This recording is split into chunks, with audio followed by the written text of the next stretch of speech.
When it comes time to service or repair your Subaru vehicle, a lot of people prefer the dealership because of factory genuine parts and factory trained technicians. But you pay a premium for those parts and that service, and sometimes it can just get a little bit crazy. In today's video, we're going to go over a repair quote from a viewer that basically totaled out her 2012 Forester 2 times over. And we're going to dive into this absolutely insanely high estimate and see what you could expect to pay from a comparable independent technician, and just talk about the sheer insanity associated with repair costs when going to the Subaru dealership. With that said, let's jump into the video.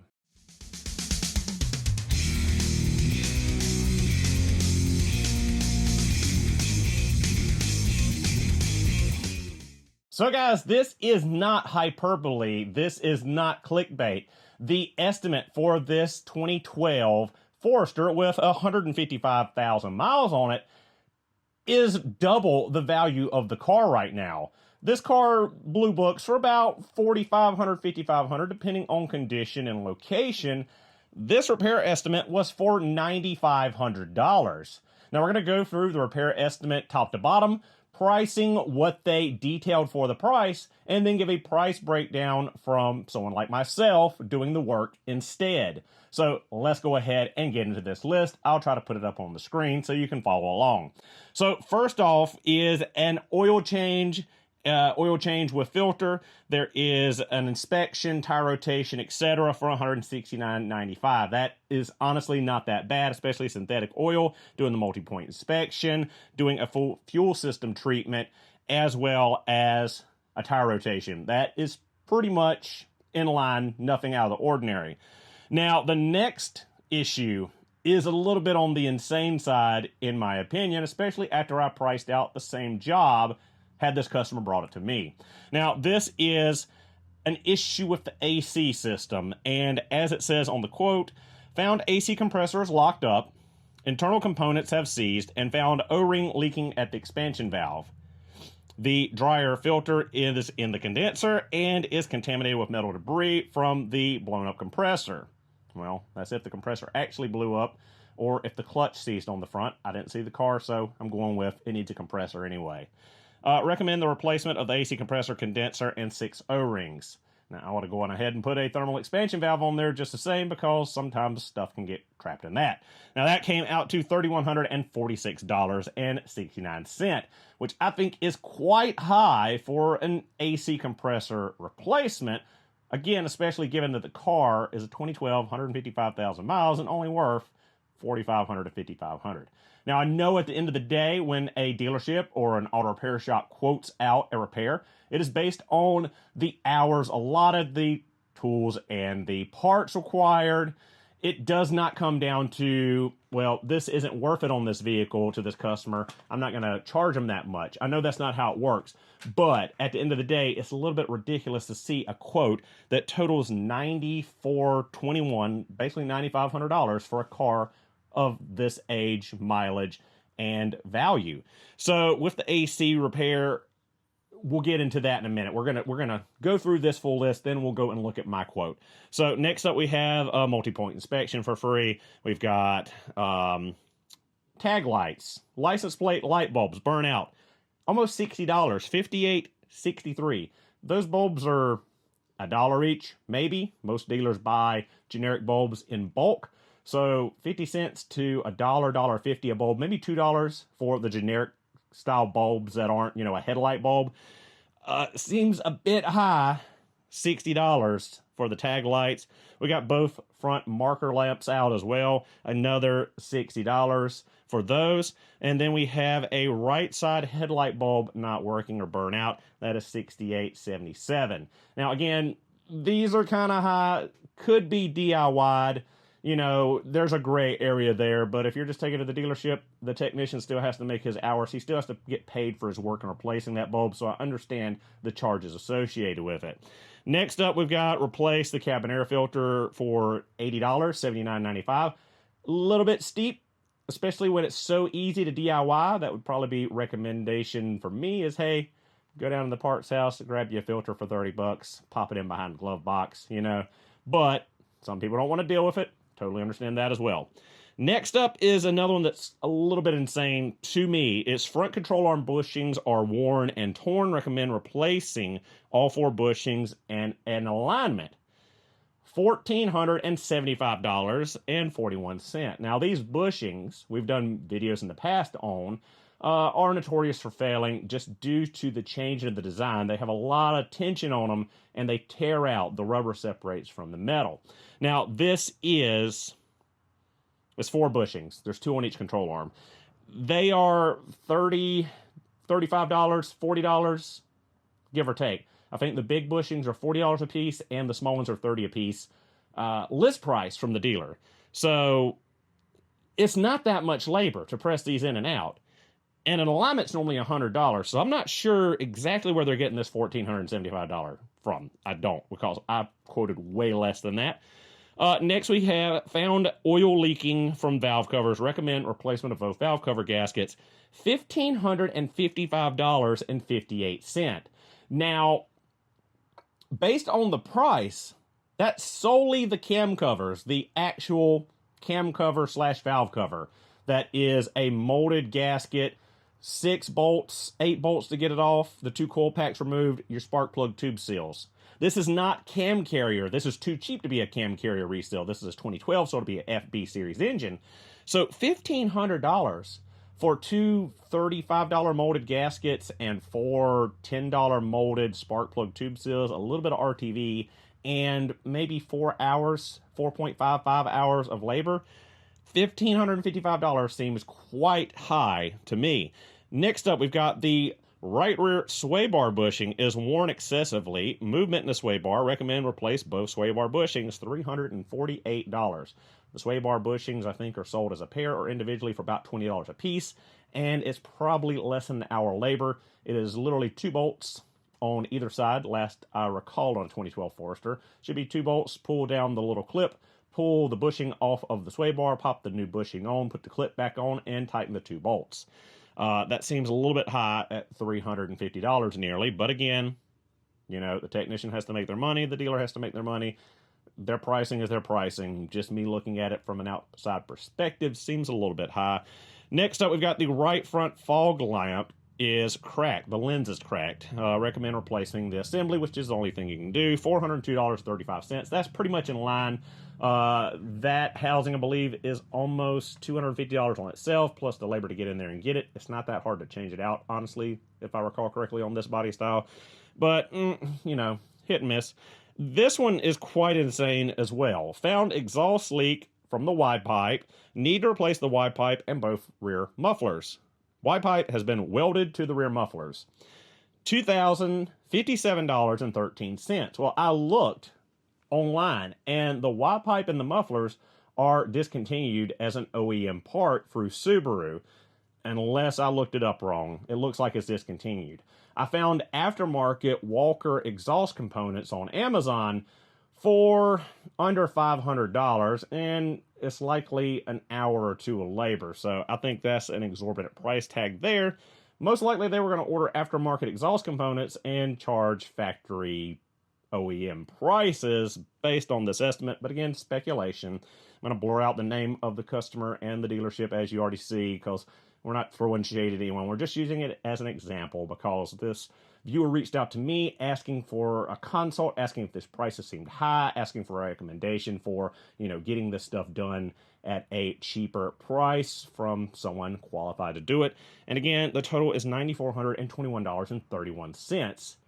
Absolutely crazy for age and value of the car. So looking over at the fictional quote I made up, just glancing parts, labor, etc., to compare and contrast dealership pricing versus an independent Subaru specialist pricing. Now again, my pricing will be different than somewhere else in the country. It varies. Labor rates vary, parts prices vary, parts markup varies. All that has to be taken into consideration. I also don't know how rusty the vehicle is. I think it was in New York, so it's probably got a bit of rust on it, so there's probably extra consideration for the rust and the labor of trying to deal with some of these repairs. Now, We're going to go through really quickly and look at my pricing. And again, these are kind of round, rough numbers because I don't have all the information, haven't seen it, haven't put hands on it. So first off, the AC job. A factory Subaru compressor is about $1,000. A Denso condenser aftermarket is about $150, and the thermal expansion valve Denso is about $35. I calculate about $600 in labor. I charge $120 an hour labor. That's my rate. The AC job for me works out to about $1,785 compared to the $3,146 from the dealership. Next up, the tag lights. I am, I guess, too nice to customers at some point. I would have charged them $20 to throw some tag lights in there. It takes 2 seconds to pop them in, pop them out. It's a little 194 bulb. It's not that expensive. It's not that deep. I'd rather help the customer out on stuff that is small like that to build a good relationship to make it up on the back end for the bigger jobs. The headlight bulb I didn't really price out because I don't know. I mean, it'd be the bulb plus half an hour, 2/10, 3/10 of an hour, whatever it takes to get in there, whatever the list price is. Cabin air filter, again, I left blank because for the price of a cabin air filter, even an aftermarket compared to the Subaru factory one, it's like $30. Pop it in yourself, save some money, watch a YouTube video, all that kind of good stuff. Now, with the control arms, this was another big quote that I really knocked the price down on, either to my detriment or not. I did about half price. So the control arm bushings, the small ones at the rear, $60 for the two on each side, and $80 for the fronts on each side. We had $480 worth of labor and $100 for an alignment. $720 for me to do it versus $1,475.41 quoted by the dealer. The valve cover oil leak, again, it's $90 worth of seals and gaskets between the actual valve cover gaskets and the spark plug tube seals, and a little bit of RTV, and about $480 in labor because it's kind of hard to get in there. There's a lot of prep work for it and cleanup, so it came out to $570 versus $1,555.58 from the dealer.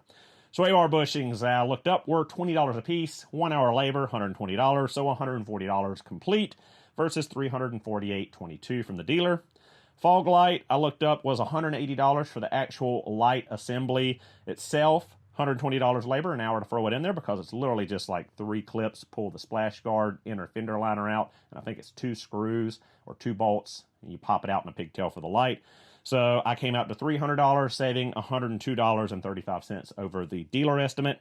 Then to the Y-pipe muffler replacement, I found the Y-pipe and both mufflers for $800 aftermarket through Walker, which is a pretty reputable aftermarket exhaust system company, and $240 in labor, 2 hours of labor to install this Y-pipe and the mufflers. We probably need to throw in a donut gasket there. Hopefully the flange is not rotted away. That's a common issue on Subarus between the header or exhaust manifold and the mid pipe and the rear pipe. There's a donut gasket, and that flange tends to rust away, rot away.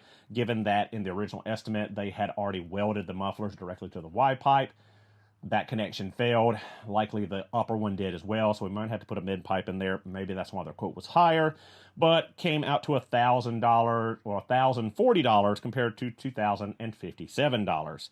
Now, all in all, my estimate came out to $4,781. The dealership's again was $9,421.31.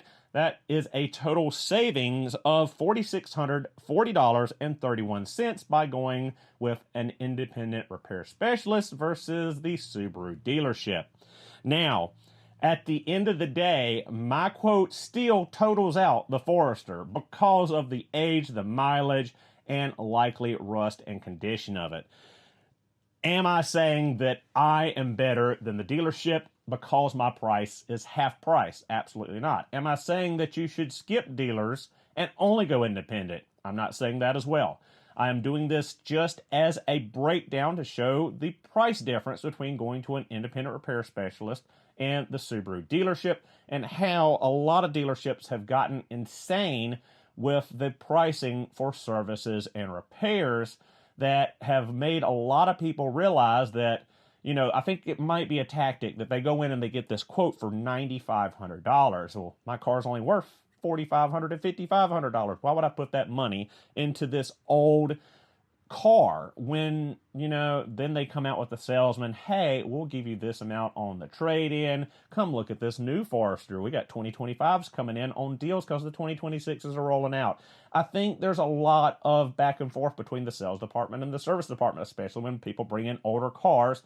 They might pad that estimate a little bit to make it look like, hey, this is a horrible investment. Don't keep driving this car. Why put all this money in this old car when you can trade it in for a new car? Now, I'm not saying that was what was going on here at all. I'm just making this comparison for you viewers so you can make up your own mind whether you want to seek out independent repair or continue going to the dealership or go to the dealership instead.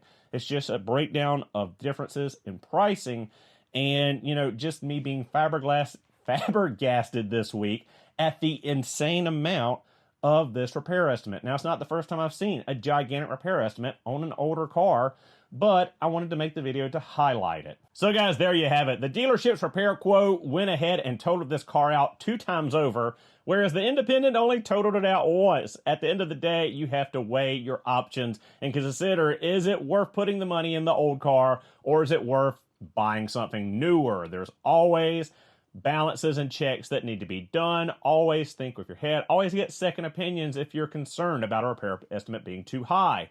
At the end of the day, it's your decision, your money, your budget. It's a case-by-case thing, and I can't tell you what to do. Only you can. So when you get those big repairs, those big estimates from the dealer, don't be afraid to get a second opinion. Go to an independent repair shop. Sometimes everything is not crucial to be done right then. Now, if it's a safety concern, of course, it needs to be high on the repair list and be taken care of. But some of this stuff you can float for a while until it's in the budget. You don't have to bite it all off at one time.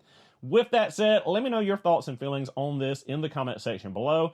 Thank you guys so much for watching. Hope you enjoyed the video. Don't forget to like, comment, and subscribe for future Subaru and tool content. I'll see you guys in the next one.